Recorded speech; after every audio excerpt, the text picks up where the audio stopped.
Basura! Iyan ang halaga mo. Matalim na asik ni Lucille habang nangingising-ngising nakapulupot kay Ace. Sa sahig, nakaluhod si Serapina. Pilit kinukuskos ang natapong alak habang inuubo ang anak niyang may sakit. Palayasin ang babaeng yan. Malamig na utos ni Ace, walang maalala sa nakaraan. Pinunasan ni Sarah ang luha, bumangon mula sa pagkakadapa. Hanggang kailan siya magpapakatanga para makuha muli ang buhay ng kanyang anak. Ubos na ang limit ng charity ward para sa anak mo, Mrs. Dalhin mo na siya sa inyo kung saan man iyon, dahil kailangan na namin ang kama para sa mga pasyenteng may pambayad. Nakatayo si Serapina sa gilid ng bakal na kama. Ang kanyang magaspang at nanginginig na mga kamay ay marahang nagpupunas ng pira-pirasong bimpo sa noo ng kanyang 7 taong gulang na anak. Si Leon ay nag-aapoy sa lagnat. Halos hindi na maidilat ang mga matang nakalubog dahil sa matinding panghihina. Sa bawat dampi ng basang tela na ginagawa ni Sarah ng buong pag-iingat at pagmamahal, ang mga malamig at matatalim na salita ng doktor ay tila mga punyal na diretsong ibinabaon sa kanyang likuran. Hindi siya sumigaw o nagwala. Ang pinakamatinding sakit ay laging dumarating ng walang ingay. Isang mapait at tuyong bara ang bumara sa kanyang lalamunan, halos pumigil sa kanyang paghinga. Naging manhid ang kanyang mga daliri, dahilan upang muntik nang mahulog ang hawak niyang bimpo. Ang pamilyar na amoy ng alkohol at murang gamot sa loob ng pampublikong ospital ay biglang naging tila amoy ng isang malamig na puntod na handang lumamon sa kanilang mag-iina. Habang pinagmamasdan ang namumutlang mukha ng kanyang anghel na tahimik na nakikipaglaban kay kamatayan, isang tanong ang paulit-ulit na umalingaw-ngaw sa kanyang isipan. Paano ko bubuhayin ang isang anghel sa mundong pilit kaming inililibing ng buhay? Ang mabibigat na patak ng ulan ay walang awang humagupit sa maninipis na yerong bubong ng kanilang inuupahang kwarto nang ibalik ni Sarah ang kanyang mga anak sa eskinita. Sa isang sulok ng madilim at basabasang silid, pinilit niyang buksan ang isang maliit na alkansyang gawa sa luad gamit ang kanyang mga panginginig na kamay. Nadurog ang luad at kumalat ang mga kalawangin at malalagkit na barya sa sahig na gawa sa kahoy. Walang pakialam sa mga sugat na natamo ng kanyang mga daliri. Mabilis at baliw na binilang ni Sarah ang bawat sentimo. 100, 200, 300. Tumulo ang kanyang mga luha at humalo sa alikabok ng sahig. Hindi sapat. Kahit ibenta pa niya ang sariling dugo at laman, hindi ito sasapat para sa hinihinging deposito ng malaking ospital upang dugtungan ang buhay ni Leon. Bago pa man siya makapag-isip ng susunod na hakbang, bumukas ng marahasang pintuan ng kanilang silid. Pumasok ang may-ari ng paupahan, dala ang puot at kawalang awa, at sinundan ito ng walang habas na paghagis ng mga manipis na plastic bag na naglalaman ng mga lumang damit ni Sarah palabas sa maputik na daanan. Napunit ang mga plastik at nagsilaglagan ang kanilang mga gamit sa gitna ng buhos ng ulan. Aba, nagbabayad ako ng kuryente at tubig. Ang lakas ng loob mong mag-alaga ng kambal. Wala ka namang pambayad ng upa sa 3 buwan. Matalim na sigaw ng ginang. Ang mukha ay nakangiwi sa pandidiri. Lumayas na kayo rito bago ko pa ipatawag ang barangay. Baka mahawa pa kami sa kung anumang salot na sakit ng anak mong yan. Walang nagawa si Sarah, kundi ang yakapin ng mahigpit ang nanginginig na si Leon. Idinikit ang katawan ng bata sa kanyang dibdib upang saluhin ang lamig ng hangin. Lumuhod siya sa putikan. Sinusubukang pulutin ang ilang pirasong damit gamit ang isang kamay. Sa gitna ng kanyang paghikbi, naramdaman niya ang isang maliit at magaspang na kamay na dumampi sa kanyang pisngi. Iminulat ni Sarah ang kanyang mga mata at nakita si Leo, ang malusog na kakambal ni Leon. Ang 7 taong gulang na bata ay basang-basa rin ng ulan, ngunit ang kanyang mga mata ay nagtataglay ng tapang na hindi dapat makita sa isang musmos. Yumuko si Leo at pinulot ang isang pirasong tinapay na nahulog mula sa kanilang gamit Maingat niyang pinunasan ang putik na nakadikit dito gamit ang dulo ng kanyang sando.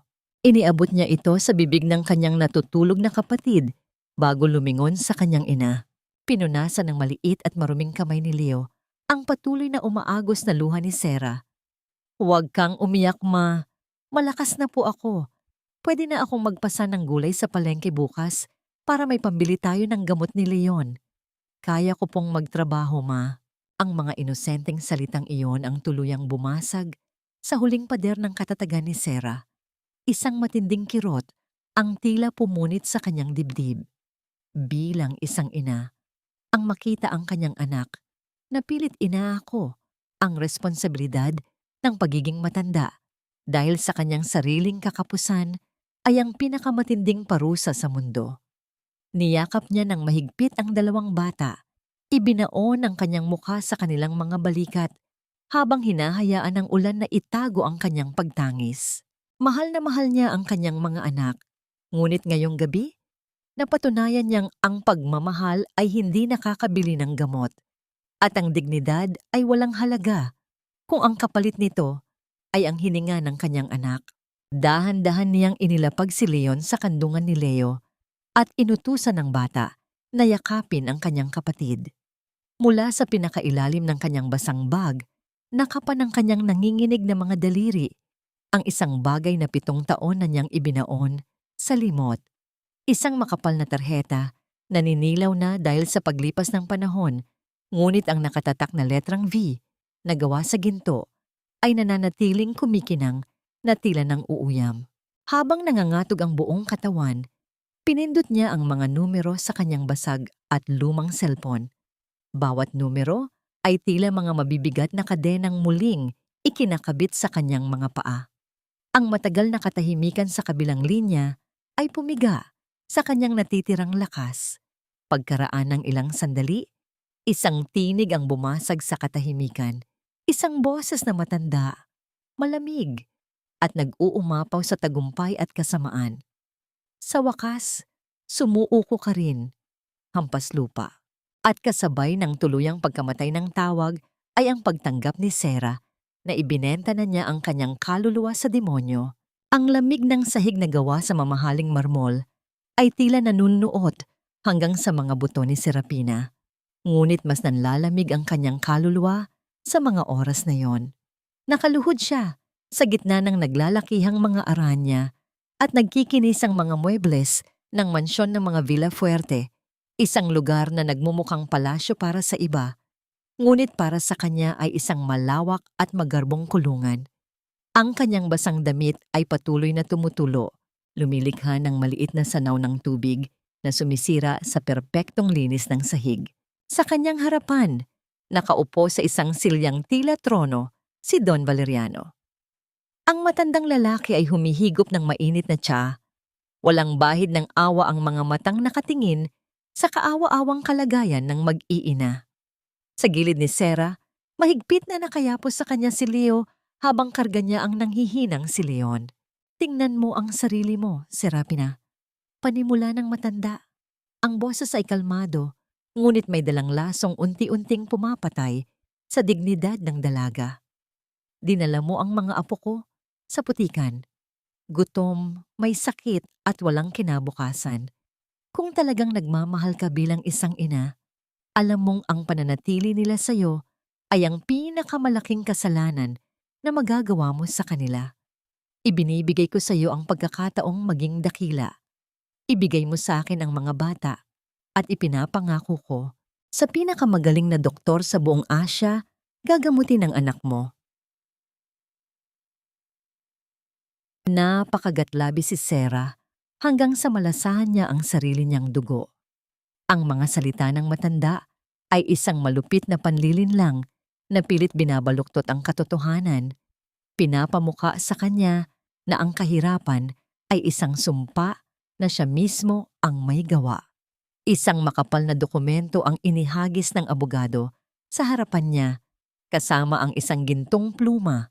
Nakasaad doon na isusuko niya ang lahat ng karapatan bilang ina. Hindi na niya maaaring angkinin ang mga bata. Sila ay magiging opisyal na ampon ng pamilya, Villa Fuerte.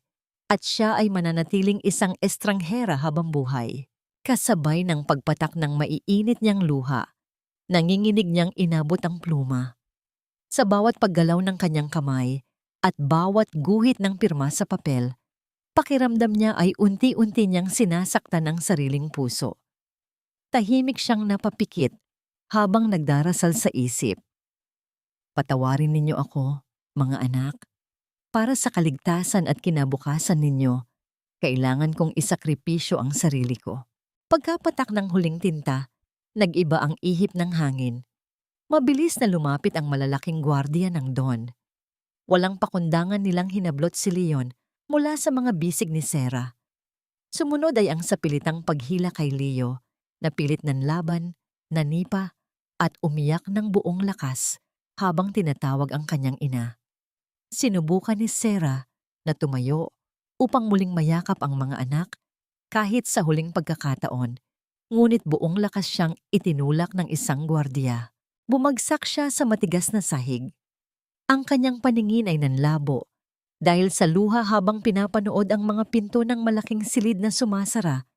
Kinukulong ang mga boses ng kanyang mga anak na unti-unting naglalaho. Sa gitna ng kanyang matinding paghikbi, idinikit ni Sarah ang kanyang nanginginig na kamay sa mamahaling alpombra kung saan huling nakatayo si Leo. Pilit niyang kinakapa at nilalasap ang naiwang init ng sapatos ng kanyang anak, umaasang sa pamamagitan nito ay hindi siya tuluyang mabaliw sa pangungulila. Isang mabigat na pagbukas ng pangunahing pinto ang nagpalingon sa lahat. Pumasok ang presensyang 7 taon na niyang pilit kinakalimutan, ngunit nananatiling nakaukit sa kanyang puso. Si Ace Villafuerte. Nakasuot ng isang mamahaling itim na suit, ang kanyang tindig ay nag-uumapaw sa kapangyarihan at yaman. Nakapulupot sa kanyang braso ang isang magandang babae, si Lucille, na nakasuot ng kumikinang na bestida at may ngiting puno ng pagmamataas. Napatigil ang paghinga ni Sarah. Tiningala niya ang lalaking ama ng kanyang mga anak. Ang lalaking minsang yumakap sa kanya sa ilalim ng ulan. Ang lalaking nagbigay sa kanya ng tanging kaligayahan bago naging isang bangungot ang lahat. Inasahan niyang makikita ang gulat, galit, o kahit katiting na pagkilala sa mga mata nito. Ngunit nang dumapo ang paningin ni Ace sa kanya, ang mga mata ng binata ay tila isang malalim at malamig na dagat. Walang emosyon, walang nakaraan, at ganap na walang pakialam. Tiningnan siya nito na parang isang basurang nakakalat sa daan na hindi dapat pag-aksayahan ng panahon. Paanong nakalimot ang isang taong kailanman ay hindi nawala sa kanyang isipan. Napansin ni Lucille ang nakadapa at dugo ang babae sa sahig. Isang mapanuyang ngiti ang gumuhit sa kanyang mapupulang labi. Lumapit ang babae, ang mga matang nag-aalab sa pandidiri, at walang pasabing itinusok ang matulis na takong ng kanyang sapatos sa ibabaw ng kamay ni Sarah na nakadikit pa rin sa alpombra. Isang impit na daing ang kumawala sa mga labi ni Sarah dahil sa matinding sakit, ngunit mas masakit ang katotohanang nakatingin lamang si Ace, hindi man lang gumalaw upang pigilan ang kalupitan. "Huwag mong dungisan ang sahig ko, hampas lupa." Malamig at matalim na utos ni Lucille habang lalo pang idinidiin ang takong sa nanginginig na balat ni Sarah. "Gusto mong manatili rito para masilayan ang mga batang ibinenta mo? Pwes, maglinis ka.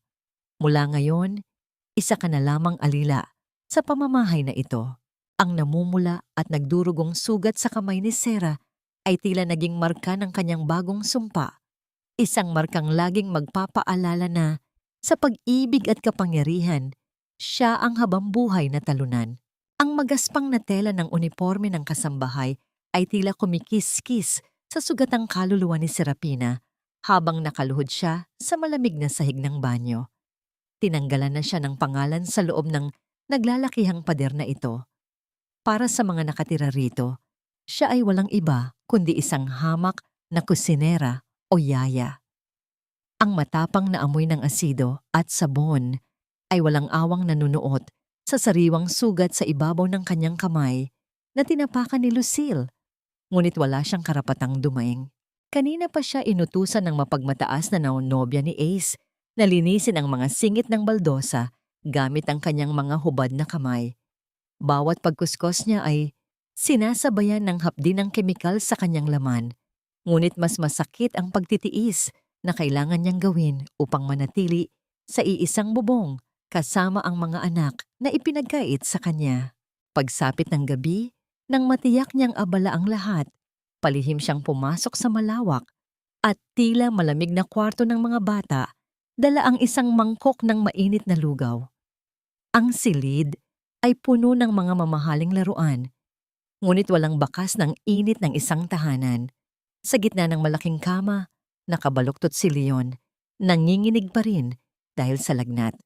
Sa kanyang paglapit, dahan-dahang iminulat ng bata ang kanyang mabibigat na mata. Isang mahina at basag na boses ang pumunit sa katahimikan ng kwarto nang tawagin siya nito. "Mama! Mama ko!" Unggol ng maliit na bata, habang pilit na inaabot ang kanyang mga braso upang yumakap. Isang matinding bugso ng pagmamahal ang nagudyok kay Sarah na dambahin ng yakap ang anak, na idikit ito sa kanyang dibdib at sabihing nandito lang siya. Ngunit bago pa man niya maihakbang ang kanyang mga paa, naalala niya ang malupit na banta ni Don Valeriano at ang mga nakatagong kamera sa bawat sulok ng mansyon. Isang maling galaw, isang pag-amin, at tuluyan ng mawawalan ng panggamot ang kanyang anak. Mariing kinagat ni Sarah ang kanyang ibabang labi hanggang sa malasahan niya ang alat ng sariling dugo. Desperadong pinipigilan ang pagputok ng kanyang pag-iyak. Ilang beses siyang huminga nang malalim bago pilit pinatatag ang kanyang tinig. Ngunit kahit sinusubukan niyang magmukhang matatag, tuloy-tuloy pa rin ang pag-agos ng kanyang mga luha habang siya ay sumagot. "Hindi po ako ang mama niyo. Ako po ang bagong yaya niyo, senyorito." Ang mga salitang iyon ay parang mga basag na salamin na isinubo niya at pilit nilunok. Nakita niya ang pagkalito at pighati sa mga mata ng may sakit na bata. Sa kabilang gilid ng kama, tahimik na nakatayo si Leo. Ang malusog na kakambal ay may mga luhang namumuo sa mga mata. Ang paningin ay nakapako sa sariwang sugat at pamilyar na peklat sa kamay ng bagong yaya. Napagtanto ng matalinong bata ang katotohanan. Alam niya kung sino ang babaeng nasa harapan nila. Ngunit dahil sa mga pangaral ng kanyang ina tungkol sa pagiging matapang at pag-iingat sa mundong mapangapi, pinili ni Leo na ikuyom ang kanyang maliliit na kamao at manahimik. Lumapit na lamang ang bata at mahigpit na hinawakan ang kamay ng kanyang umiiyak na kapatid. Isang tahimik na pag-unawa na kailangan nilang sundin ang laro ng mga malulupit na matatanda para mabuhay. Dahil hindi niya maaaring mayakap ang mga anak ng malaya, umatras si Sarah ng ilang hakbang. Sa liwanag ng buwan na tumatagos mula sa malaking bintana, nakita niya ang anino ng maliit na ulo ni Leon na nakaguhit sa malamig na dingding. Dahan-dahan at puno ng pagsamba, inilapit ni Sarah ang kanyang mga labi sa dingding at palihim na hinalikan ang anino ng kanyang anak. Isang tahimik na pag-aalay ng pagmamahal na tanging niyang dilim lamang ang naging saksi. Nang makalabas siya ng kwarto upang ibalik ang pinagkainan sa kusina, natanaw niya sa dulo ng pasilyo ang pansariling doktor ng pamilya. Iniabot nito sa katiwala ang isang pilak na bandehado kung saan nakapatong ang isang basong tubig at isang kakaibang puting tableta. Narinig niyang ibinili ng doktor na siguraduhing maiinom yon ni Sir Ace bago matulog. Isang katanungan ang namuo sa isipan ni Sarah. Anong klaseng gamot ang araw-araw na ipinapainom kay Ace na nagiging dahilan ng madalas nitong pagkatulala at kawalan ng emosyon sa mga mata? Pagsapit ng lawalim ng gabi, bumalik si Sarah sa kwarto ng mga bata upang palitan ang basang bimpo sa noo ni Leon. Habang sinusuklayan niya ng kanyang mga daliri ang buhok ng natutulog na bata, automatikong namutawi sa kanyang mga labi ang isang lumang oyayi. Ito ay isang katutubong awitin mula sa kanilang probinsya. Isang malungkot, ngunit nakakapasong himig ng pagmamahal na madalas niyang kantahin. Hindi niya alam na sa labas ng bahagyang nakaawang na pinto, isang lalaki ang natigil sa paglalakad pabalik sa sarili nitong silid. Si Ace, na kasalukuyang nakararanas ng matinding pananakit ng ulo, ay nanigas sa kanyang kinatatayuan. Ang himig na nagmumula sa kwarto ng mga bata ay tila isang malakas na puwersang humila sa kanya. Pamilyar ang boses. Pamilyar ang kanta. Ito ang eksaktong oyayi na nagpatulog sa kanyang magulong isipan 7 taon na ang nakararaan. Sa ilalim ng isang maulan at malamig na gabi, ang matamis ngunit malungkot na himig na yon ay patuloy na umalingaw-ngaw sa tahimik na pasilyo. Ang marahas na pagtulak sa pintuan ng kwarto ay tuluyang bumasag sa malungkot na oyayi. Pumasok si Ace. Ang muka ay namumutla at ang isang kamay ay mahigpit na nakahawak sa kanyang sentido. Tila ba may kung anong patalim na nakakabaon sa kanyang ulo. Nanlaki ang mga mata ni Serapina. Mabilis siyang tumayo at yumuko. Ang puso ay nag-uunahan sa pagtibok sa takot na baka makita ng binata ang namumuong pagmamahal sa kanyang mga mata. Saan mo natutunan ang kantang yan? Matigas at naguguluhang tanong ni Ace. Ang kanyang boses ay nanginginig, hindi sa galit, kundi sa isang kakaibang pamilyaridad na pilit kumakatok sa kanyang saradong isipan. Why does it sound so familiar? Sino ka ba talaga? Bago pa man makasagot si Sarah at maibuka ang kanyang nanginginig na mga labi upang magpaliwanag, isang mabilis at malakas na pagdapo ng palad sa kanyang pisngi ang nagpabagsak sa kanya sa sahig. Ang marahas na puwersang iyon ay nanggaling kay Lucille, na sumugod papasok ng silid na ang mga mata ay nanlilisik sa galit. How dare you! Ang kapal ng mukha mong ahasin ang mapapangasawa ko sa loob mismo ng pamamahay namin. Matinis at nakakabinging sigaw ni Lucille habang dinuduro ang nakadapang si Sarah. You're just a filthy maid. Huwag kang mag-ilusyon na titingnan ka ni Ace. Dahan-dahang hinaplos ni Sarah ang kanyang namamanhid at nag-iinit na pisngi. Wala siyang ginawa kundi ang yumuko at lunukin ang kanyang mga luha. Samantala, hindi man lang inabot ni Ace ang kanyang kamay upang tulungan siya. Nakatayo lamang ang binata, ngunit makikita ang matinding pagkakunot ng kanyang noo, hindi dahil sa inis kay Sarah, kundi dahil sa matinis at nakaririnding boses ni Lucille na mas lalong nagpapalala sa sakit ng kanyang ulo. Walang sinabing kahit ano si Ace. Tinalikuran niya ang dalawang babae at lumabas ng silid habang patuloy na hinihilot ang kanyang nananakit na ulo. Ilang sandali pa, pumasok ang figurang nagpapanginig sa buong pagkatao ni Sarah. Si Don Valeriano, may suot na perpektong ngiti na hindi umaabot sa kanyang mga mata. Pinalabas niya si Lucille bago bumaling sa nakaluhod na yaya. Nakalimutan mo na yata ang lugar mo, yaya. Malumanay, ngunit may dalang nakakalasong banta ang boses ng matanda. Napakadelikado pa naman ng kondisyon ng batang inaalagaan mo. Isang pagkakamali mo lang, baka biglang magbago ang isip ng doktor at itigil ang kanyang paggagamot. Gusto mo bang mangyari iyon? Umiling ng mabilis si Sarah. Ang mga luha ay masaganang pumatak sa sahig. Bilang parusa sa kanyang kapangahasan, iniutos ni Lucille na bunutin niya ang lahat ng damo sa malawak na hardin nang walang suot na gwantes. Sa gitna ng katanghaliang tapat, ang matinding sikat ng araw ay tila mga nagbabagang karayom na tumutusok sa balat ni Sarah. Ang kanyang mga kamay, na may sariwa pang sugat mula sa takong ni Lucille, ay nadagdagan pa ng mga kalmot mula sa matatalim na dahon at tinik. Bawat paghila niya sa mga damo ay sinasabayan ng panlalabo ng kanyang paningin. Walang tubig, walang pahinga. Ang pawis at luha ay naghalo sa kanyang duguang mga daliri hanggang sa tuluyan ng bumigay ang kanyang pisikal na lakas. Bumagsak ang kanyang mahinang katawan sa tuyong lupa, nawalan ng malay sa ilalim ng walang awang araw.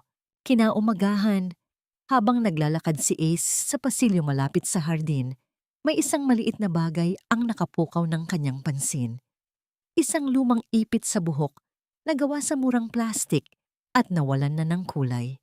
Yumuko siya at pinulot ito.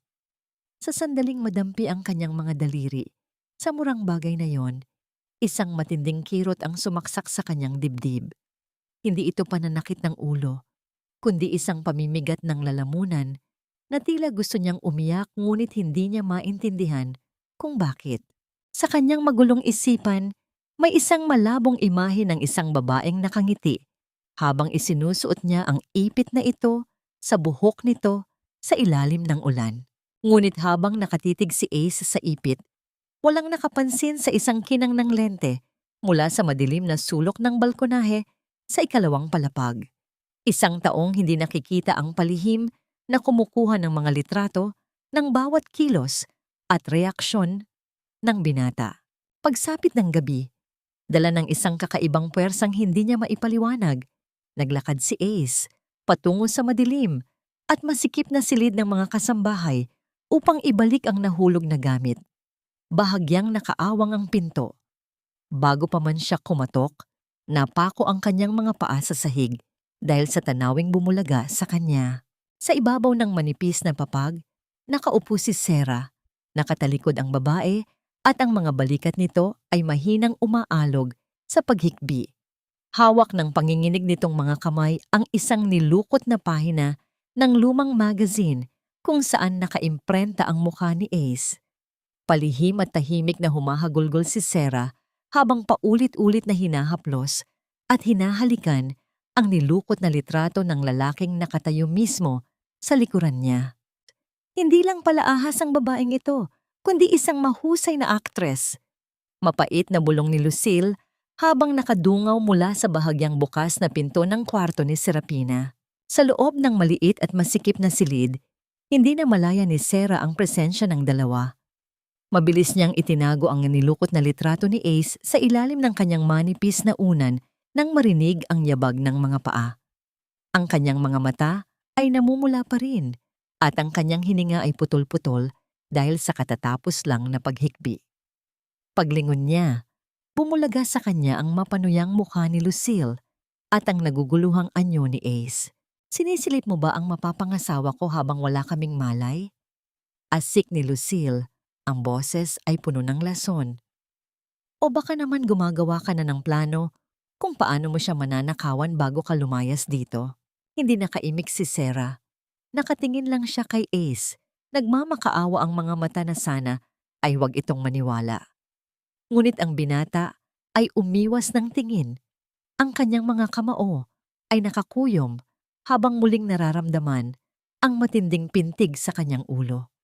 Ang imahe ni Sarah na umiiyak habang yakap ang kanyang litrato ay tila isang malaking palaisipan na ayaw niyang buksan dahil sa takot na baka masaktan siya sa katotohanan. Kinagabihan, sa gitna ng marangyang hapagkainan ng mga Villafuerte, naganap ang isang eksenang tila kinuha mula sa isang malupit na dula. Habang naglalagay ng pagkain sa mga plato si Sarah, sinimulan ni Lucille ang kanyang tuso at malupit na plano.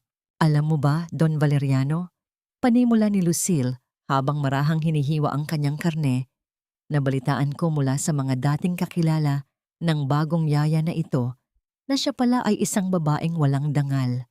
Iniwan niya raw ang sarili niyang mga anak sa kalsada para sumama sa kung sino-sinong lalaki na may pera.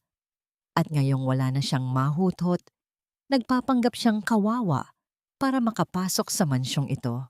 Nabitawan ni Sarah ang hawak na sandok na lumikha ng isang mahinang tunog sa gilid ng mangkok. Ang bawat salita ni Lucille ay tila mga tulo ng asido na pumapaso sa kanyang puso. Tumingin siya kay Leo na nakaupo sa kabilang dulo. Nakita niya ang panginginig ng maliliit na balikat ng bata at ang pamumula ng mukha nito dahil sa galit. Hindi na nakapagpigil si Leo.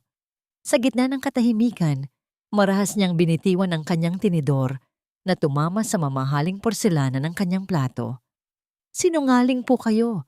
Hindi po ganyan ang Bago pa man matapos ng bata ang kanyang sasabihin, Nakita ni Sarah ang matalim na tingin ni Don Valeriano na nakapako kay Leo. Alam niya ang ibig sabihin ng tinging iyon.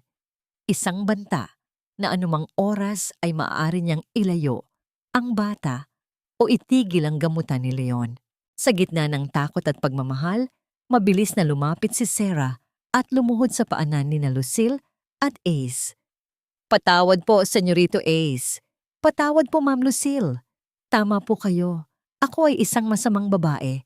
Pera lang po ang habol ko, kaya ako narito. Huwag niyo na po sanang pansinin ang sinasabi ng bata dahil hindi niya alam ang tunay kong pagkatao. Ang bawat salitang lumalabas sa bibig ni Sarah ay parang pagpapakamatay ng kanyang sariling dangal. Pinagmukha niya ang sarili na isang halimaw sa harap ng kanyang sariling anak para lamang mailigtas ito mula sa puot ng Don. Nararamdaman niya ang matinding pandidiri ni Ace na nakatingin sa kanya mula sa itaas. Ang pag-asang nakita niya sa mga mata ng binata kanina ay napalitan ng isang malamig at madilim na puot. Sa ilalim ng mesa, naramdaman ni Sarah ang isang maliit na bagay na idiniin sa kanyang palad. Si Leo, habang pilit na itinatago ang kanyang mga luha, ay na iniabot sa kanya ang isang pirasong candy na may nakabukas na balat. Isang munting alay ng pag-unawa at pagdamay mula sa anak na nakakaintindi sa sakripisyo ng kanyang ina. Habang nagaganap ang lahat ng ito, isang misteryosong tao ang palihim na lumabas mula sa opisina ng Don dala ang isang envelope. Sa loob nito ay ang orihinal na medical records ni Leon na nagpapatunay na ang batang ito ay hindi lang basta ampon, kundi may dugong Villafuerte. Ang mga dokumentong ito ay mabilis na isinakay sa isang itim na sasakyan na naghihintay sa labas. Pagsapit ng madaling araw, hindi makatulog si Ace dahil sa halo-halong emosyon. Nagpasya siyang bumaba sa kusina upang kumuha ng tubig. Doon, natagpuan niya si Sarah na nakaupo sa sahig sa isang madilim na sulok. Ang babae ay dahan-dahang kumukuha ng mga tirang pagkain mula sa basurahan, mga pagkaing sadyang ipinatapon ni Lucille kanina para lamang pahirapan siya. Pinapanood ni Ace ang babaeng tinawag na walang dangal at mukhang pera habang maluhaluhang sinusubo ang mga tira-tirang kanin at ulam para lamang malabanan ng gutom at makapagpatuloy sa pag-aalaga sa kanyang anak bukas. Isang matinding kurot sa puso ang naramdaman ni Ace. Isang damdaming hindi niya maipaliwanag kung ito ba ay awa o ang muling pagbangon ng isang alaala. Tumigil ka! Ang mariing utos ni Ace na nagpatigil sa kamay ni Serapina na magsusubo sana ng tirang pagkain mula sa basurahan. Hindi na malaya ni Sarah ang pagpasok ng binata sa dilim ng kusina. Mabilis siyang tumayo, pilit na itinatago ang dumi sa kanyang mga kamay at ang hiya na bumabalot sa kanyang mukha. Nanatiling tahimik ang paligid. Tanging ang malalim na paghinga ni Ace ang naririnig sa gitna ng katahimikan ng gabi. Lumapit ang binata, ang kanyang mga mata ay nag-aapoy sa isang emosyong hindi maipaliwanag, halo ng galit, pandidiri, at isang hindi maamin na awa. Sa bahay ko, walang asong pinapakain ng tira-tira. Malamig na sabi ni Ace habang marahas na inaagaw ang plastik na platong hawak ni Sarah at itinatapon ito ng tuluyan sa basurahan. Kinuha ni Ace ang isang malinis na baso. Pinuno ito ng maligamgam na tubig mula sa dispenser at inilapag sa harap ng dalaga. Ang kanyang mga kilos ay mabilis at tila may halong pagmamadali, na tila ba ayaw niyang magtagal sa presensya ng babaeng sa tingin niya ay nalinlang siya. Bagamat ang kanyang mga salita ay tila mga latay ng latigo, ang pagbibigay niya ng tubig ay isang munting kilos na tila sumasalungat sa kanyang ipinapakitang puot.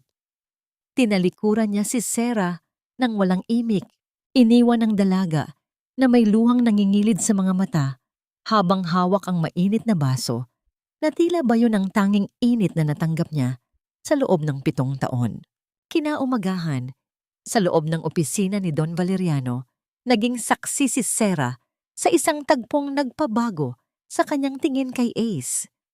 Habang nagdadala siya ng kape, nakita niya ang matanda na nakatayo sa likuran ng nakaupong si Ace.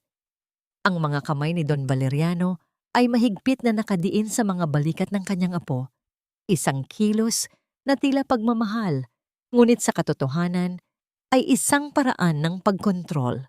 Pirmahan mo na ito, Ace, utos ng matanda, habang inilalagay ang mga dokumento ng paglilipat ng ari-arian para sa nalalapit na kasal nila ni Lucille.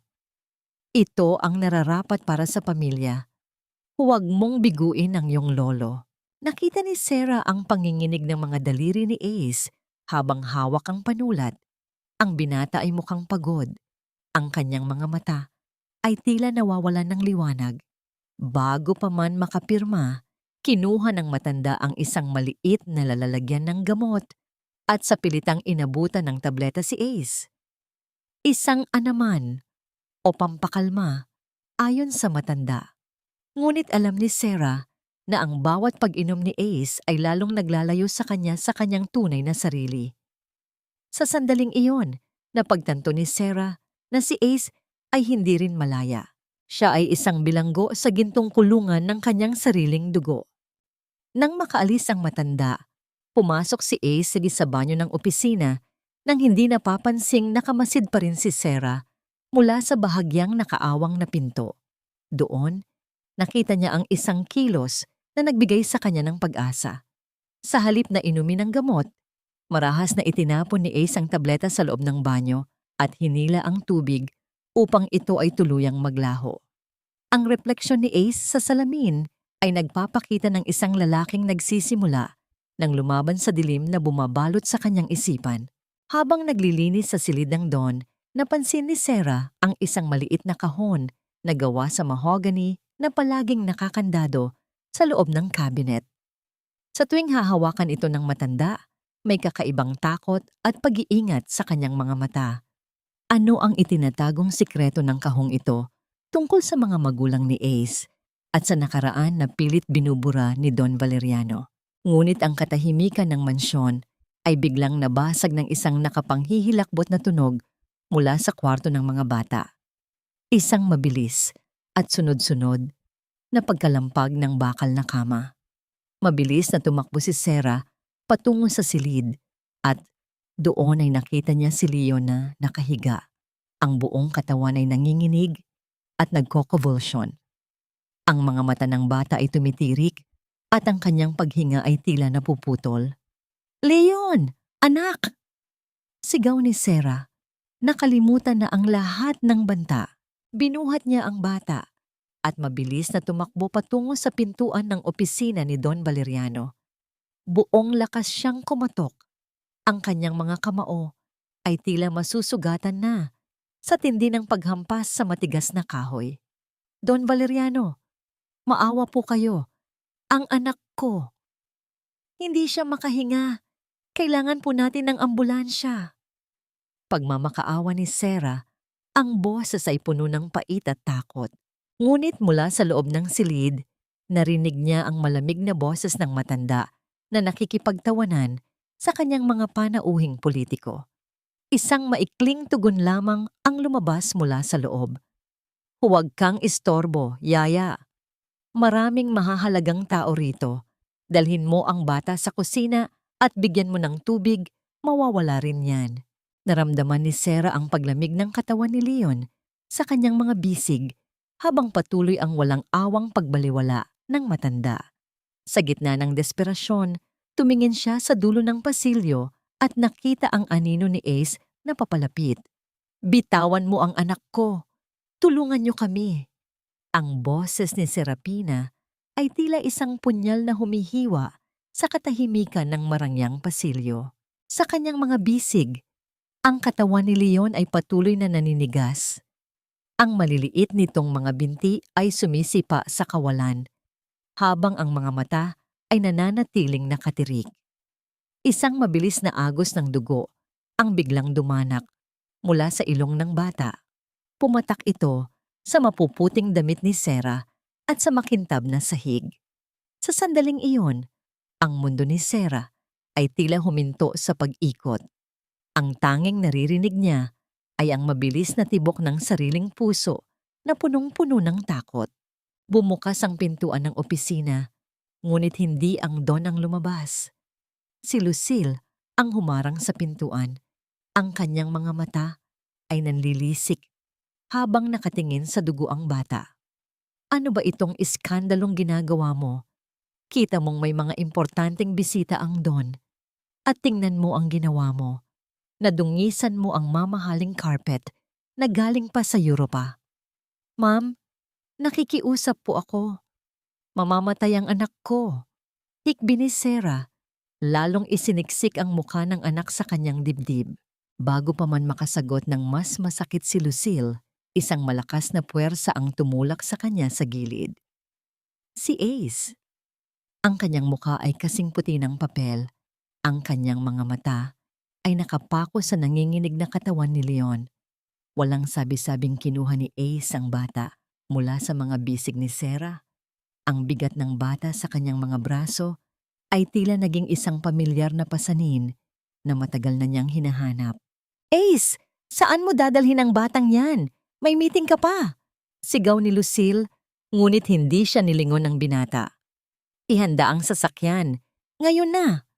Ang kulog na utos ni Ace sa mga gwardiya na agad namang sumunod dahil sa tindi ng awtoridad sa kanyang boses. Sa loob ng sasakyan, si Ace mismo ang humawak sa manibela. Mabilis niyang pinatatakbo ang sasakyan sa gitna ng madilim na kalsada habang sa likurang upuan ay nakaupo si Sarah na yakap-yakap si Leon. Ang bawat ungol ng bata ay tila isang latigo sa konsensya ni Ace. Sa pamamagitan ng rearview mirror, nakita niya ang mukha ni Sarah. Isang mukhang punong-puno ng pagdurusa. Isang mukhang tila unti-unting namamatay kasabay ng kanyang anak. Bakit hindi mo sinabi agad? Biglang sigaw ni Ace. Ang kanyang mga kamay ay mahigpit na nakakapit sa manibela hanggang sa mamuti ang kanyang mga buko-buko. Bakit hinayaan mong umabot sa ganito? Anong klaseng ina ka? Hindi nakasagot si Sarah. Ang tanging nagawa niya ay ang lalong higpitan ng yakap sa anak habang ang kanyang mga luha ay patuloy na pumapatak sa noo ni Leon. Kung alam mo lang, Ace, kung alam mo lang na ang lolo mo ang dahilan kung bakit kami naghihirap ng ganito, tahimik na panaghoy ng kanyang puso. Pagdating sa ospital, mabilis na isinugod si Leon sa emergency room. Ang mga doktor at nurse ay nagmamadaling asikasuhin ang bata. Pagkaraan ng ilang minuto, lumabas ang isang doktor na may bakas ng pag-aalala sa mukha. Kailangan niya ng transfusion, ngayon din. Masyadong bumaba ang kanyang hemoglobin at may komplikasyon sa kanyang dugo. Pero ang problema, ang kanyang blood type ay napaka-rare. Wala kaming stock sa blood bank ngayon. Paliwanag ng doktor. Gamitin niyo ang dugo ko. Mabilis na sagot ni Sarah habang pilit na itinataas ang kanyang manggas. Ako ang ina niya. Siguradong magtutugma kami. Ngunit bago pa man makahakbang si Sarah, isang malakas na tunog ng pagbukas ng pinto ang umalingaw-ngaw sa lobby. Dumating si Don Valeriano, kasunod ang kanyang mga armadong gwardiya. Ang kanyang mukha ay kasing tigas ng bato. Ang bawat hakbang ay nagdadala ng panganib. Lumapit ang matanda kay Sarah at kinuha ang isang folder mula sa kanyang abogado. Iniharap niya ito sa dalaga. Isang kamilyar na dokumento na may mga kondisyong nakasulat sa bawat linya. Hindi ka magbibigay ng dugo, Serapina. Malamig na utos ng Don. Kung gusto mong mabuhay ang batang iyan, pipirmahan mo ang huling kasunduan. Isang legal na papeles na nagsasabing kailanman ay hindi ka na magpapakita sa kanila. Mawawala ka sa buhay nila ng tuluyan at bilang kapalit, ibibigay namin ang lahat ng kailangang gamot at dugo para sa bata. Lolo, anong ginagawa niyo? Pigil ni Ace, ngunit itinaas lamang ng matanda ang kanyang kamay upang patahimikin ito. Pumili ka, Serapina. Hamon ng Don habang iniabot ang pluma na tila isang huling hatol ng kamatayan. Ang iyong presensya sa buhay nila o ang hininga ng anak mo? Nakatitig si Sarah sa pintuan ng ICU kung saan nakahiga ang kanyang anak na nag-aagaw buhay sa kanyang harap. ay ang lalaking tila wala pa ring maalala at ang matandang handang pumatay ng sariling kadugo para sa dangal ng pamilya. Ang bawat segundong lumilipas ay tila isang patak ng dugo na nawawala kay Leon. Nanginig ang kamay ni Serapina habang idinidikit ang dulo ng pluma sa papel na magtatakda ng kanyang huling hatol. Ang bawat letra ng kanyang pangalan na isusulat niya ay tila isang matalim na aspili na itinutusok sa kanyang sariling puso. Sa kabilang panig ng silid, nakatitig si Don Valeriano. Ang mga mata ay naniningkit sa tagumpay, tila isang buwitreng naghihintay sa huling hininga ng kanyang biktima. Ang tanging naririnig sa loob ng silid ay ang mabigat na paghinga ni Sarah at ang malakas na tibok ng kanyang puso na punong-puno ng pait. Huwag mong ituloy, ang malalim at malamig na utos ni Ace na bumasag sa katahimikan. Bago pa man makasulat si Sarah, mabilis na lumapit si Ace at marahas na hinablot ang dokumento mula sa kanyang mga kamay. Sa isang mabilis na pagkilos, pinunit-punit ng binata ang papel. Ang mga pira-pirasong puti ay nagmistulang mga talulot ng patay na bulaklak na dahan-dahang nalaglag sa maruming sahig ng ospital. Ang tunog ng napupunit na papel ay tila musika sa pandinig ni Sarah, ngunit nagdulot ito ng matinding puot sa mukha ng matanda. Ace! Ano sa tingin mo ang ginagawa mo? Sigaw ni Don Valeriano. Ang kanyang boses ay nanginginig sa galit. Hindi kailanman magiging kapalit ng buhay ang kalayaan, Lolo. Sagot ni Ace, ang kanyang mga mata ay nag-aapoy sa paninindigan na ngayon lamang nakita ni Sarah. Kung rare blood type ang kailangan ni Leon, huwag na kayong maghanap sa iba. Gamitin niyo ang dugo ko. Magkatugma kami. Isang mabilis na pangyayari ang sumunod.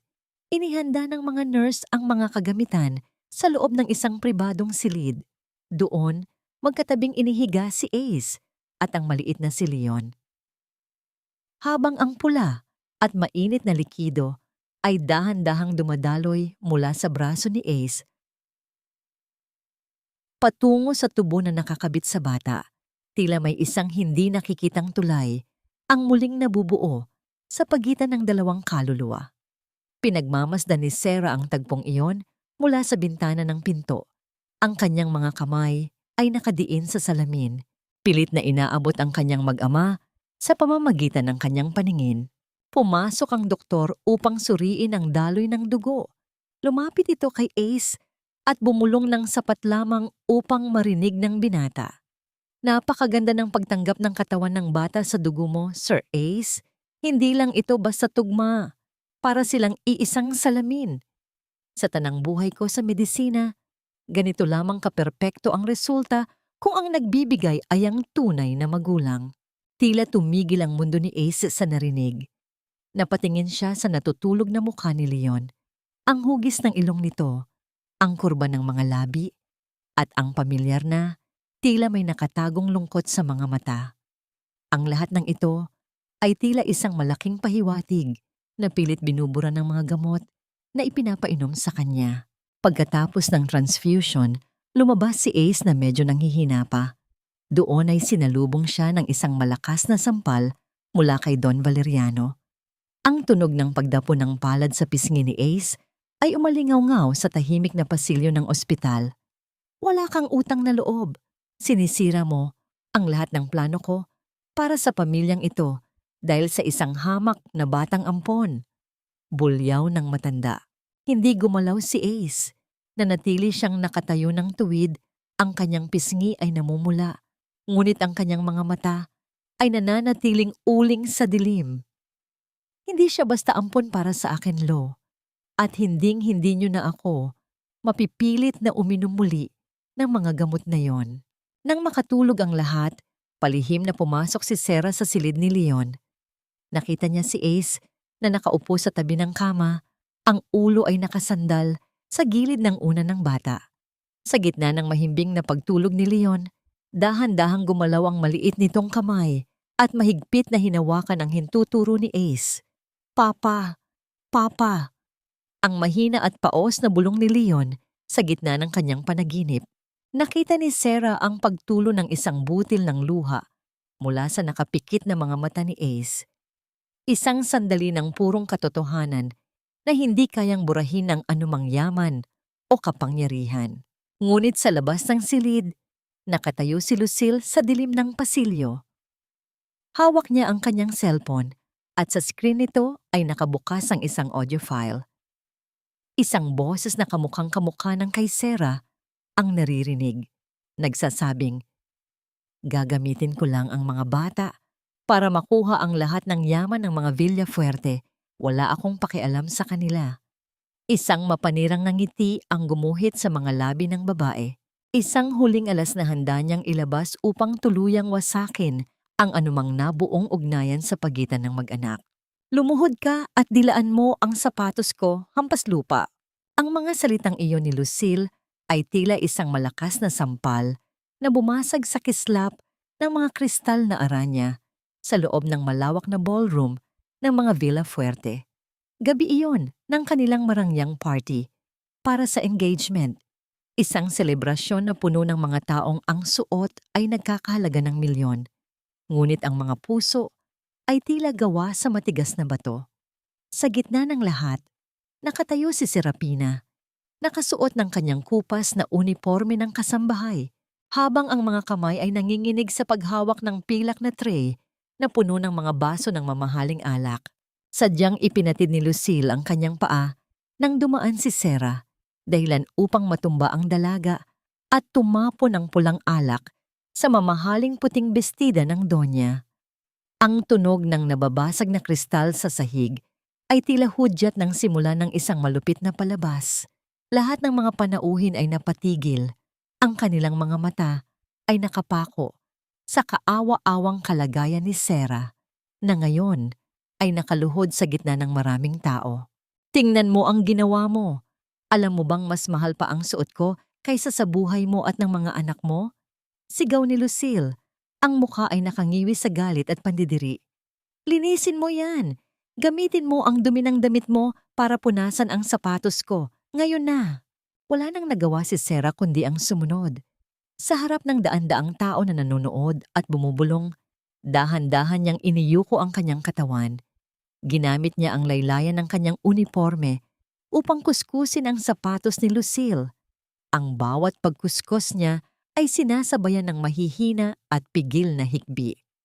Ang init ng kanyang mga luha ay pumatak sa sapatos na kanyang nililinis, isang tahimik na saksi sa kanyang huling pira-pirasong dignidad na tinatapak-tapakan sa gabing iyon. Sa isang sulok nakatayo si Leo. Ang bata ay nakasuot ng isang maliit na tuxedo na ipinilit ipasuot ni Don Valeriano para magmukhang perpekto ang pamilya sa harap ng media. Nakita ni Sarah ang panginginig ng mga kamao ng kanyang anak. Ang mga mata ni Leo ay nag-aapoy sa puot, habang ang mga luha ay patuloy na umaagos sa kanyang mga pisngi. Gustong sumigaw ng bata, gustong sumugod at protektahan ang kanyang ina. Ngunit nakita niya ang nagmamakaawang tingin ni Sarah na tila nagsasabing, "Huwag anak, para kay Leon ito." Samantala, nakatayo si Ace sa gitna ng entablado. Hawak ang isang baso ng champagne. Ang kanyang paningin ay nanlalabo. Ang bawat hikbi ni Sarah na naririnig niya ay tila isang martilyo na nagpapaguho sa pader na itinayo ng mga gamot sa loob ng kanyang isipan. Ang imahe ng babaeng nakaluhod sa kanyang paanan ay nagdulot ng isang matinding sikip sa kanyang dibdib. Pamilyar ang sakit. Pamilyar ang pangalan na pilit sumisibol sa kanyang dila, ngunit hindi niya mabigkas. Sa sobrang tindi ng kanyang nararamdamang gulo at galit na hindi niya maipaliwanag, hindi na malaya ni Ace na lalo niyang hinigpitan ang pagkakahawak sa kanyang baso. Ang tunog ng rurupok na kristal na naghihingalo at tuluyang nagkalamat ay umalingaw-ngaw sa kanyang pandinig. Ang matutulis na piraso ng baso ay bumaon sa kanyang palad at ang pulang likido na humalo sa alak ay hindi na lamang champagne, kundi ang sarili niyang dugo na pumatak sa sahig. "Ace, anong nangyayari sa'yo? Pinapahiya mo tayo."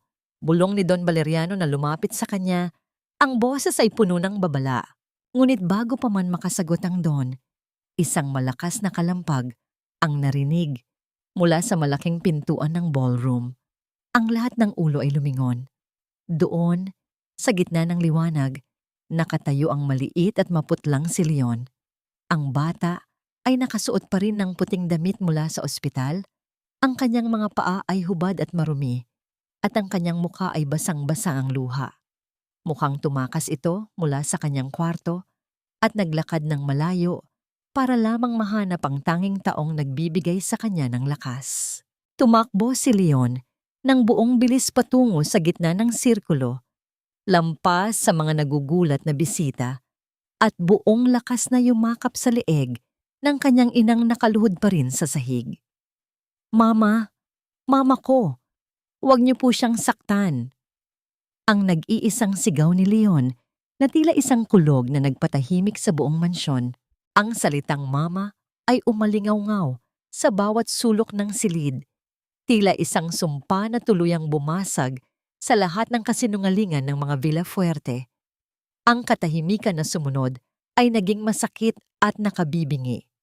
Ang lahat ng mata ay lumingon kay Ace, na ngayon ay nakatitig sa mag-inang magkayakap sa sahig, habang ang dugo mula sa kanyang kamay ay patuloy na pumapatak, tila mabilis na orasan na nagbibilang ng nalalabing sandali ng kanyang pagkalimot. Ang nakabibinging katahimikan sa loob ng ballroom ay tila isang dambuhalang alon na handang lumunod sa lahat. Ang mga panauhin na kanina lang ay abala sa pag-inom ng alak, ay ngayon ay nakatitig sa mag-inang nakaluhod sa sahig.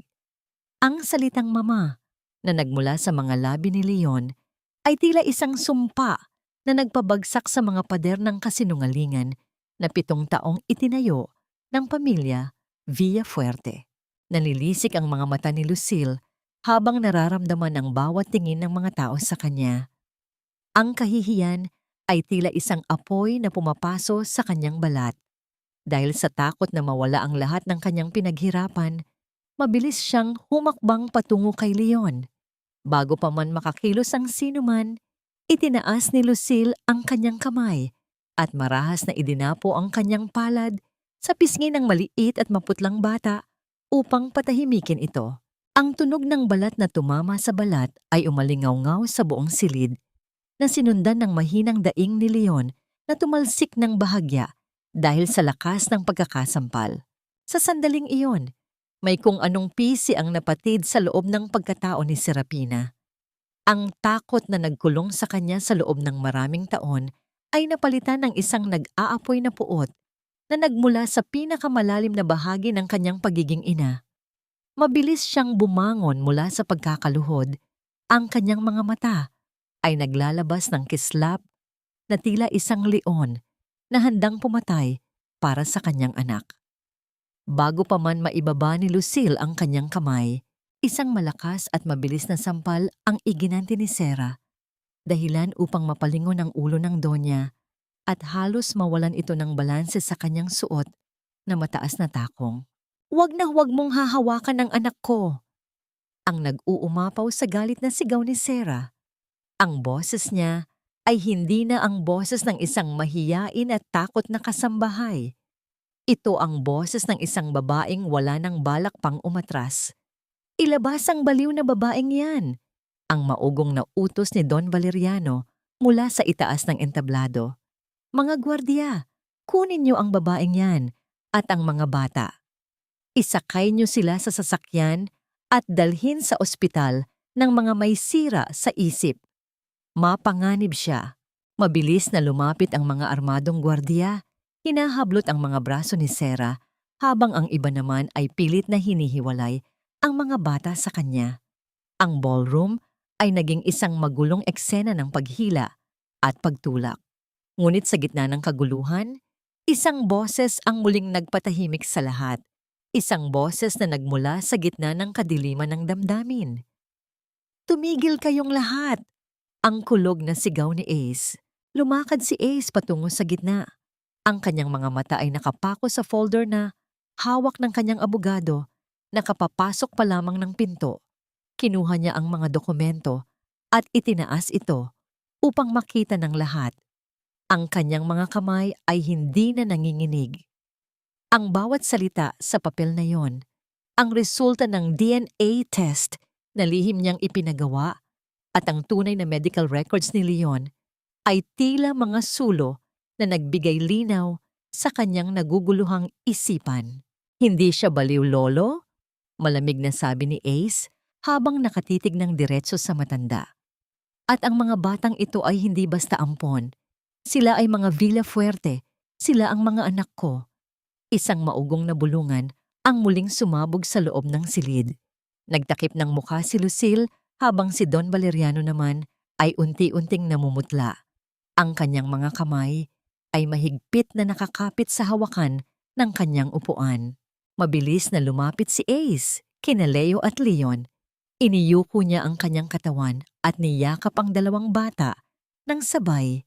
Ang kanyang malapad na balikat ay naging isang matibay na kalasag na bumalot sa kanila laban sa mapanuring mga mata ng lipunan. Ang bawat hikbi ng mga bata sa kanyang dibdib ay tila mga huling piraso ng puzzle na nakumpleto na sa kanyang puso. Ngunit sa gitna ng tagumpay na ito, isang panganib ang biglang sumulpot. Ang desperasyon ay nagtulak kay Don Valeriano sa gilid ng bangin. Mula sa loob ng kanyang mamahaling suit, mabilis niyang binunot ang isang maliit na baril na palagi niyang dala para sa kanyang seguridad.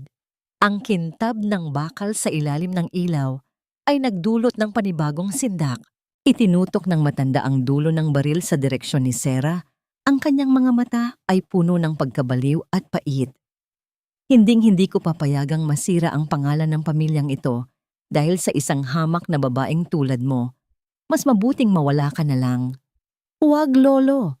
Sigaw ni Ace habang mabilis na tumatayo at humaharang sa harapan ni Sarah, ginagamit ang sariling katawan upang saluhin ang anumang bala na darating. Ipapatay mo rin ba ako, lo? Ang huling hamon ni Ace habang tinititigan ang dulo ng baril ng kanyang sariling lolo.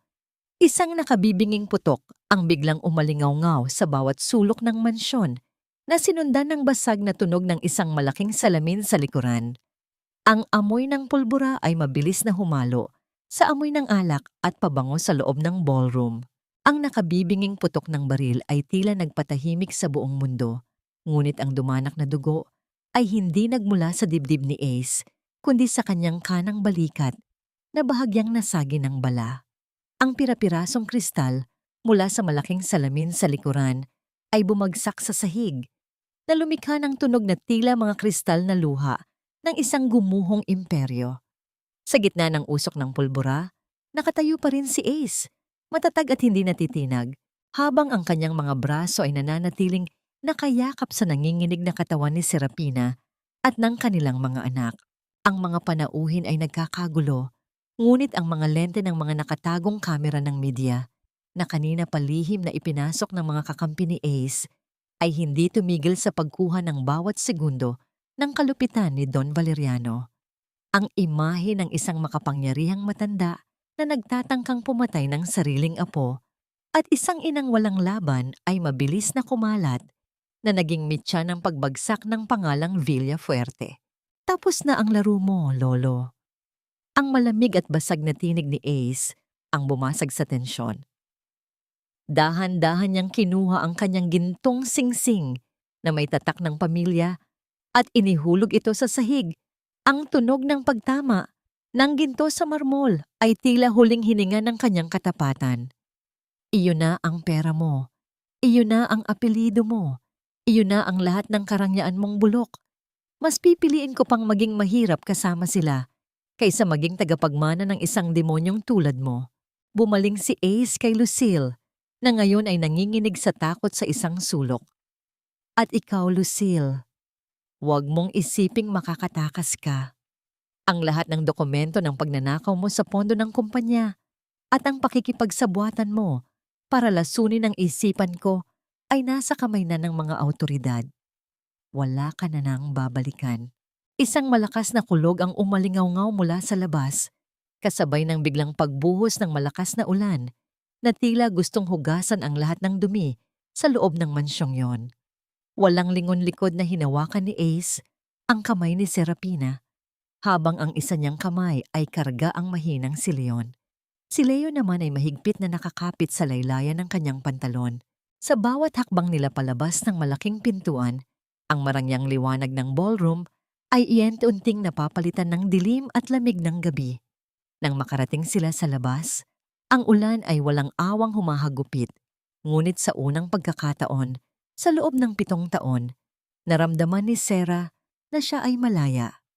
Ang bawat patak ng ulan na dumadampi sa kanyang mukha ay tila humuhugas sa bawat hapdi ng sampal at bawat bakas ng luhang kanyang ibinuhos sa loob ng bahay na yon.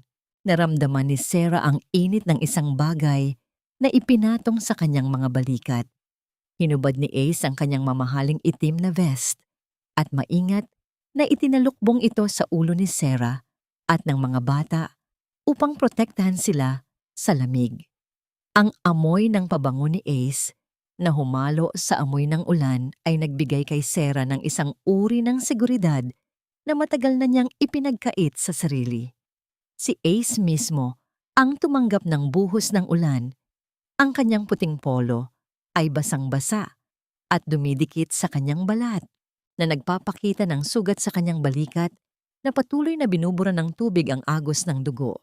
Sumakay sila sa isang lumang sasakyan na naghihintay sa labas ng gate, malayo sa mga bodyguard at mararangyang kotse ng mga Villafuerte.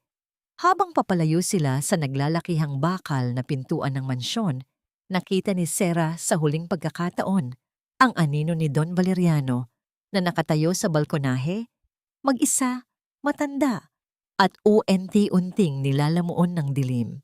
Pagsikat ng araw sa isang maliit at tinitirhang kwarto sa isang liblib na bahagi ng lungsod, nagising si Ace na ang unang nakita ay ang mukha ni Serapina na natutulog sa tabi ng mga bata. Ang kanyang pitaka ay may laman na lamang na 500 piso. Ang tanging halagang natira sa kanya matapos iwan ang lahat. Ngunit habang tinitingnan niya ang kanyang mga anak na mahimbing ang tulog at ligtas, naramdaman niya ang isang uri ng kayamanan na hindi kailanman kayang bilhin ng bilyong piso. Isang mahinang tunog ng pagkalam ng sikmura ang narinig mula kay Leo na dahan-dahang nagmumulat ng mga mata. Napatingin ang bata sa kanyang ama at pagkatapos ay sa kanilang paligid na tila isang kulungan ng manok kung ihahambing sa mansyon. Papa, gutom na po ako. Ang mahina at mahiyaing, sabi ng bata. Napatingin si Ace sa kanyang huling pera, pagkatapos ay sa kanyang mga kamay na hindi pa nakararanas ng mabigat na trabaho. Isang panibagong uri ng kaba ang dumaan sa kanyang dibdib, ngunit kasabay nito ay ang isang matinding paninindigan. Ang sikat ng araw na tumatagos sa mga butas-butas na yero ng kanilang maliit na silid ay tila isang malupit na paalala ng bago nilang katotohanan. Sa loob ng silid, na halos kasya lang ang isang manipis na kutsyon, ang hangin ay malapot at puno ng amoy ng luma at basang kahoy. Wala nang malawak na bintana na nakaharap sa hardin, wala nang malambot na carpet, at wala nang mga katulong na naghihintay sa bawat utos. Sa isang sulok, nakaluhod si Ace sa harap ng isang maliit na kalan na diuling. Ang kanyang mga kamay na dati ay tanging panulat at mamahaling relo lamang ang hinahawakan ay ngayon ay puno na ng uling at dumi. Sinusubukan niyang paypayan ang nagbabagang baga upang magsaing, ngunit ang usok ay paulit-ulit na humahampas sa kanyang mukha. Dahilan upang siya ay mapaubo at lumuha. Dali-daling lumapit si Serapina, dala ang isang basong tubig at basahan. Ace, hayaan mo na ako riyan. Hindi ka sanay sa ganitong trabaho. Ako na ang magluluto para sa inyo. Humarang ang braso ni Ace. Dahan-dahan ngunit may paninindigan niyang pinigilan ang kamay ni Sarah. Tumingala siya at sa gitna ng mga bahid ng uling sa kanyang pisngi, nakita ni Sarah ang isang uri ng liwanag sa kanyang mga mata na hindi kailanman sumibol noong sila ay nasa mansyon pa. Wag Sarah, ang malalim at paos niyang sabi. Ako ang haligi ng tahanang ito. Hayaan mong gawin ko ito. Hayaan mong bumawi ako sa 7 taon na wala ako. Hindi ko man maibabalik ang luksuryang nakasanayan nyo. Pangako, hinding-hindi na kayo makakaranas ng gutom o pangaapi. Ang mga salitang iyon ay tila isang mainit na kumot na bumalot sa puso ni Sarah. Pinanood niya ang lalaking dati ay tinitingala ng buong bansa, habang buong tiyagang nakikipagbuno sa apoy ng kalan para lamang sa kanilang agahan. Pagkaraan ng ilang oras, naglakad si Ace patungo sa isang malapit na talyer o siyong suwase sa kanto. Ang amoy ng langis, grasa at kalawang ay sumalubong sa kanya. Dahil sa kanyang kaalaman sa mga mamahaling sasakyan, tinanggap siya ng may-ari. Ngunit hindi siya nakaligtas sa mga mapanuyang tingin ng ibang mekaniko. Para sa kanila, siya ay isang tisoy na hindi magtatagal sa maruming trabaho. Buong araw na binuhat ni Ace ang mabibigat na makina. Gumapang sa ilalim ng mga sasakyang puno ng putik at tiniis ang bawat kalyo na nabubuo sa kanyang malalambot na palad. Ang bawat kirot ng kanyang likod ay tila isang bayad pinsala sa bawat luhang ibinuhos ni Sarah noong siya ay nag-iisa. Nang sumapit ang dapit hapon, umuwi si Ace na hapong-hapo. Pagpasok niya sa pinto, agad na tumakbo ang kambal patungo sa kanya. Kahit madungis ang kanyang damit at amoy pawis, walang pakialam ang 2 bata na yumakap sa kanyang mga binti.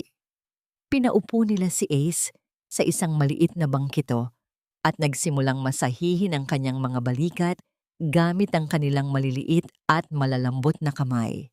"Salamat po, Papa, sa pagtatrabaho para sa amin," bulong ni Leon habang marahang pinipiga ang braso ng kanyang ama. Isang matinding emosyon ang gumuhit sa mukha ni Ace. Dinukot niya mula sa kanyang bulsa ang isang maliit na sobre na naglalaman ng kanyang unang sahod, mga perang papel na dugo-dugo at dumi-dumi. Dahil sa langis ng makina, inabot niya ito kay Sarah nang may malawak na ngiti. Isang ngiting tila nakakuha siya ng pinakamalaking kontrata sa buong mundo. Ang simpleng perang iyon ay tila mas mahalaga pa sa lahat ng bilyong piso na iniwan niya sa kaban ng mga Villafuerte. Sa gitna ng kanilang munting selebrasyon, walang sino man ang nakapansin sa isang itim na sasakyan na dumaan sa harap ng kanilang barong-barong. Ang bintana ay bahagyang nakabukas at isang pares ng matatandang mata ang nakamasid sa kanila mula sa dilim. Ang imperyo ng Villafuerte ay unti-unti nang naglalaho dahil sa kawalan ng pamumuno ni Ace, at ang puot ni Don Valeriano ay tila isang apoy na hindi basta-basta mamamatay. Pagsapit ng malalim na gabi, nang mahimbing na ang tulog ng kambal, dahan-dahang lumabas si Ace sa likod ng bahay upang kumuha ng tubig. Hindi niya alam na nakamasid si Sarah mula sa anino.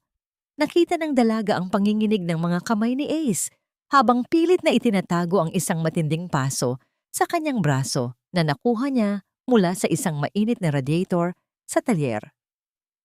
Ayaw niyang ipakita ang sakit dahil ayaw niyang mag-alala ang kanyang pamilya. Dahan-dahang lumapit si Sarah, hawak ang isang baso ng mainit na tubig at isang malinis na tela.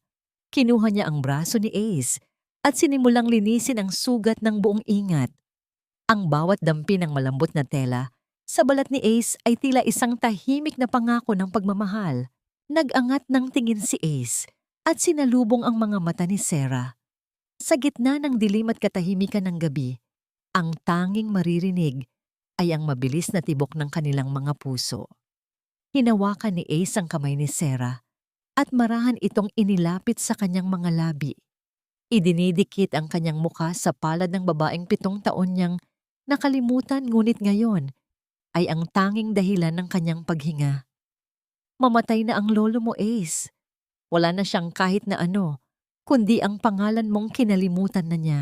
Ang tinig ni Attorney Rivera, ang matandang abogado ng pamilya Villafuerte, ay tila isang malabong alingawngaw sa gitna ng ingay ng mga pukpok ng martilyo sa talyer.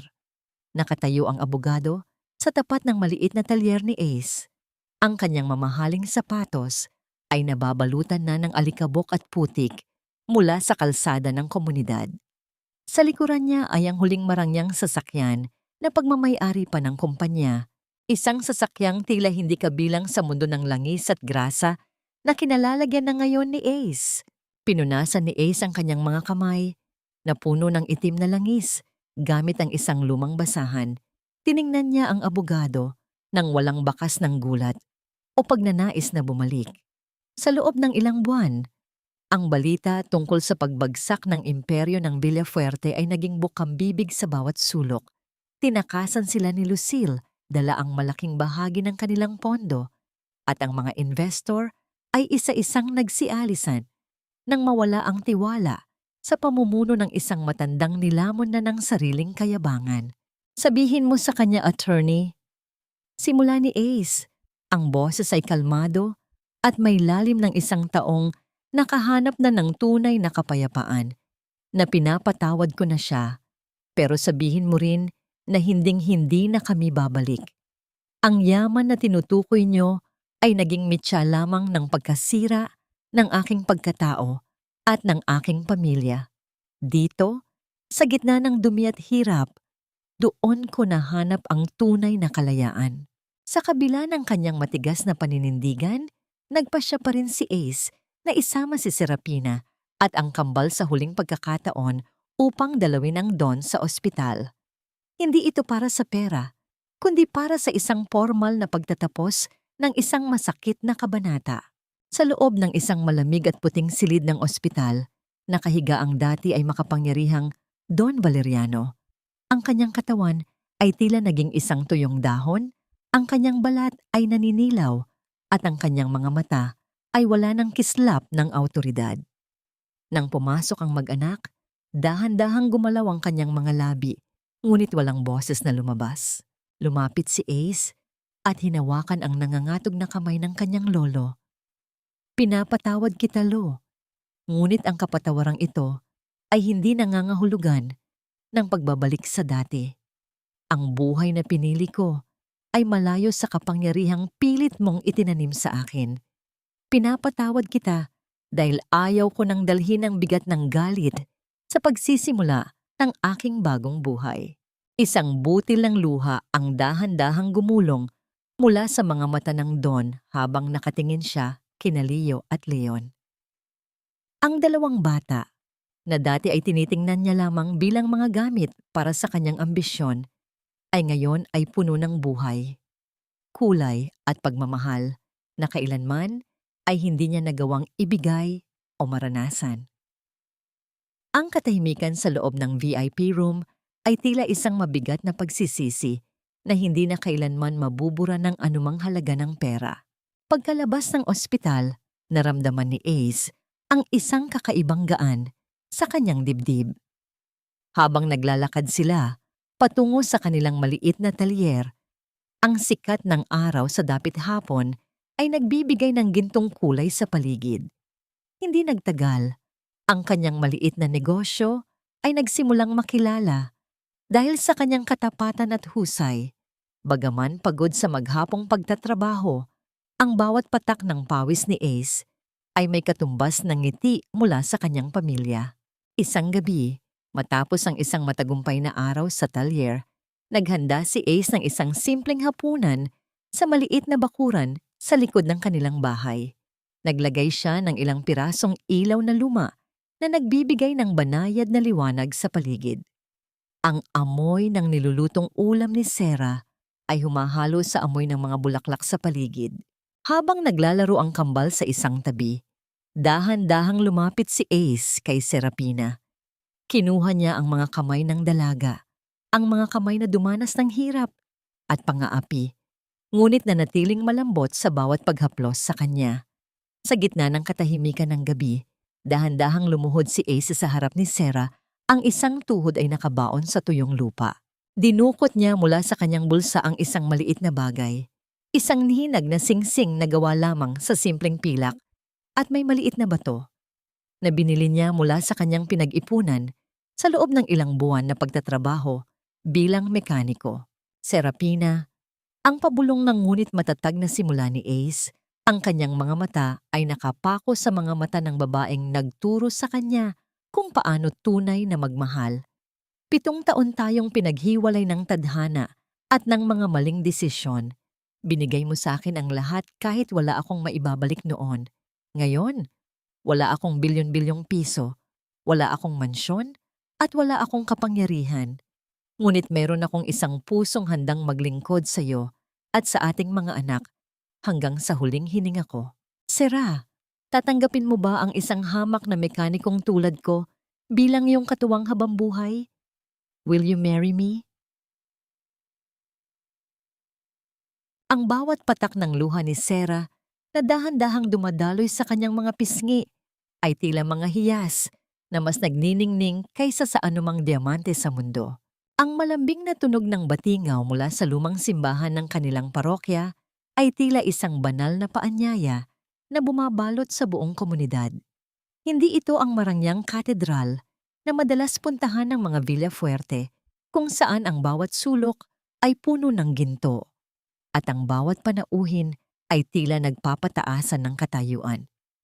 Ang simbahang ito ay payak, may mga dingding na bahagyang kinakapitan ng lumot at ang mga upuan ay gawa sa matibay na kahoy na pinakinis ng panahon.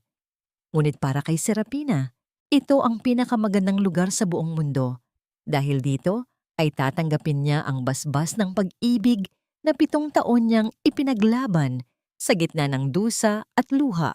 Sa pintuan ng simbahan, nakatayo si Sera. Suot niya ang isang simpleng puting bestida na gawa sa telang koton. Walang kumikinang na mga hiyas, ngunit ang kanyang mukha ay nagliliyab sa isang uri ng kagandahang hindi kayang tapatan ng anumang kolorete. Hawak niya sa magkabilang kamay ang kanyang 2 anak, si Leo at Leon, na nakasuot ng malilinis na puting polo at maong, ay may mga ngiting tila mga anghel na nagdadala ng liwanag sa madilim na nakaraan ng kanilang ina. Sa bawat hakbang nila patungo sa altar, naramdaman ni Sera ang bawat hapdi ng nakaraan na unti-unting naglalaho, pinalitan ng isang matinding pakiramdam ng pag-uwi. Sa dulo ng pasilyo, naghihintay si Ace. Wala siyang suot na mamahaling suit na galing pa sa ibang bansa.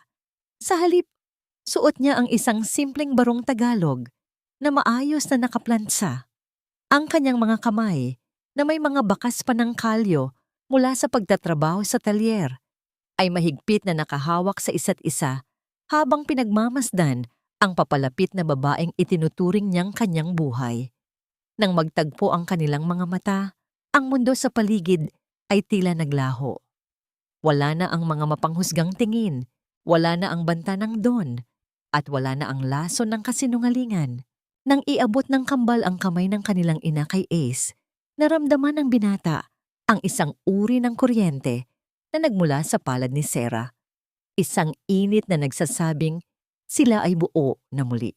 Serapina, ang panimula ni Ace nang dumating ang sandali ng kanilang mga panata. Ang kanyang boses ay bahagyang nanginginig dahil sa nag-uumapaw na emosyon. 7 taon kitang hinayaan na lumaban ng mag-isa. 7 taon akong naging bulag sa katotohanan dahil sa kapangyarihang akala ko ay magpapasaya sa akin.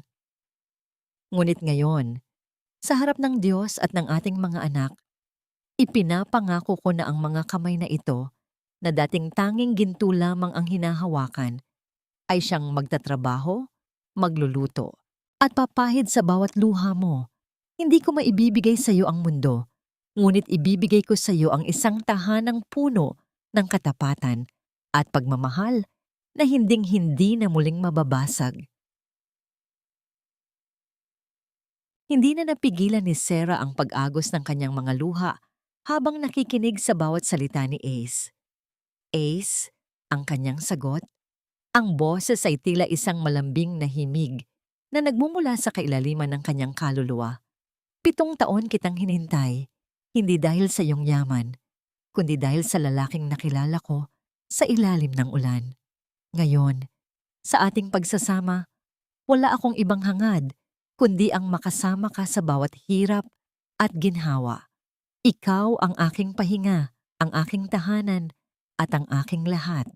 Matapos ang seremonya, ang kanilang selebrasyon ay ginanap sa bakuran ng kanilang maliit na talyer.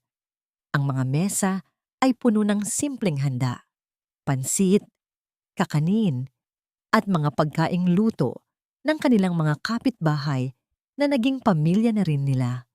Ang malutong na tawa ng mga bata habang naglalaro sa ilalim ng mga makukulay na banderitas ay tila isang musika ng tagumpay. Dito, walang plastik na ngiti. Ang bawat bati ay tapat at ang bawat yakap ay tunay. Nang sumapit ang gabi at ang lahat ay nakauwi na, nanatiling magkasama sina Ace at Sarah sa loob ng kanilang payak, ngunit malinis na silid. Ang tanging naririnig ay ang mahinang huni ng mga kuliglig sa labas at ang banayad na paghinga ng kambal na mahimbing nang natutulog sa kabilang kwarto. Dahan-dahang lumapit si Ace kay Sarah at hinawakan ang kanyang mga kamay. Inangat niya ang mga ito at isa-isang hinalikan ang mga daliri ng kanyang asawa, lalo na ang bahaging may bakas pa ng mga selyo ng hirap. Pagkatapos, ay marahan niyang hinalikan ang muebles ng kamay ni Sarah kung saan dati ay itinatak ni Lucille ang matulis nitong takong. Ang bawat halik ni Ace ay tila isang gamot na tuluyang nagpapagaling sa bawat sugat ng nakaraan. Iniyuko ni Ace ang kanyang ulo at isinandal ito sa balikat ni Sarah, habang ang kanyang mga braso ay dahan-dahang pumulupot sa bewang ng asawa. Sa gitna ng katahimikan, naramdaman ni Sarah ang seguridad at pagmamahal na matagal niyang ipinagkait sa kanyang sarili. Ipinikit niya ang kanyang mga mata at isinandal ang kanyang ulo sa dibdib ni Ace, nakikinig sa matatag at tapat na tibok ng puso ng lalaking tanging pag-aari niya sa mundong ito. Sa gabing iyon, hindi na sila ang bilyonaryo at ang kasambahay. Sila ay dalawang kaluluwang pinagbuklod ng pag-ibig, handang harapin ang anumang bukas ng magkasama. Ang hapon ay dahan-dahang naglalatag ng kulay ginto sa malawak na bakuran ng isang matatag at maayos na bungalo. Hindi ito ang malamig at nakalulunod na mansyon ng mga Villafuerte, kundi isang tahanang humihinga, kung saan ang bawat sulok ay puno ng mga litratong kuha sa mga sandaling puno ng ngiti. Ang amoy ng sariwang nilutong bibingka at mainit na tsokolate ay humahalo sa sariwang hangin na nagbibigay ng pakiramdam ng tunay na kaginhawaan. 3 taon na ang lumipas mula nang lisanin nina Ace at Serapina ang lungsod ng karangyaan. Ang talyer na sinimulan ni Ace sa gitna ng grasa at pawis ay isa na ngayong kilalang service center na may ilang sangay, isang tagumpay na binuo niya gamit ang sariling pagsisikap at katapatan. Bagaman may sapat na silang yaman, pinili nilang manatili sa isang payak na pamumuhay dahil alam nilang ang tunay na seguridad ay hindi nasusukat sa laki ng bank account, kundi sa higpit ng yakap ng pamilya. Sa ilalim ng malaking puno ng mangga, nakaupo sina Ace at Sarah sa isang mahabang upuang kahoy. Pinagmamasdan nila sina Leo at Leon na ngayon ay 10 taong gulang na, habang masayang nagtuturo sa isa't isa kung paano mag-ayos ng sirang bisikleta. Ang malutong na tawa ng mga bata at ang tunog ng mga bakal na nagtatama ay tila isang musika ng kaganapan para sa mag-asawa. Sarah, ang mahinang tawag ni Ace habang dahan-dahang hinahaplos ang palad ng asawa. Naalala ko noong unang gabi natin sa maliit na kwarto. Akala ko, hindi ko kayo mabibigyan ng ganitong buhay. Ngumiti si Sarah at isinandal ang kanyang ulo sa balikat ni Ace. Binigay mo sa amin ang higit pa sa kailangan namin, Ace. Binigay mo sa amin ang iyong presensya at ang iyong katapatan. Iyon ang hinding-hindi mabibili ng kahit anong yaman ni Don Valeriano. Natahimik sila sandali, isang katahimikang puno ng paggalang sa nakaraan. Noong nakaraang buwan, dinalaw nila ang puntod ni Don Valeriano. Ang matanda ay yumao na may bitbit na pagsisisi, ngunit bago siya nalagutan ng hininga, nalaman niyang ang kanyang apo ay naging isang matagumpay na tao sa sarili nitong paraan. Pinatawad na nina Ace at Sarah ang matanda. Ang puot ay wala ng puwang sa kanilang mga puso Dahil ang pag-ibig ay sumakop na sa lahat ng espasyo. Si Lucille naman ay kasalukuyang nagdurusa sa loob ng rehas, binabayaran ang bawat kasalanan at panlilinlang na ginawa niya. Dahan-dahang kinuha ni Sarah ang kamay ni Ace at inilagay ito sa kanyang bahagyang umaumbok na tiyan. Isang matinding kislap ng kagalakan ang dumaan sa mga mata ni Ace. Ang kanilang pamilya ay muling madaragdagan, isang bagong buhay na sisibol sa gitna ng isang tahanang itinayo sa pundasyon ng katotohanan at sakripisyo. Sa wakas, nakauwi na talaga ako.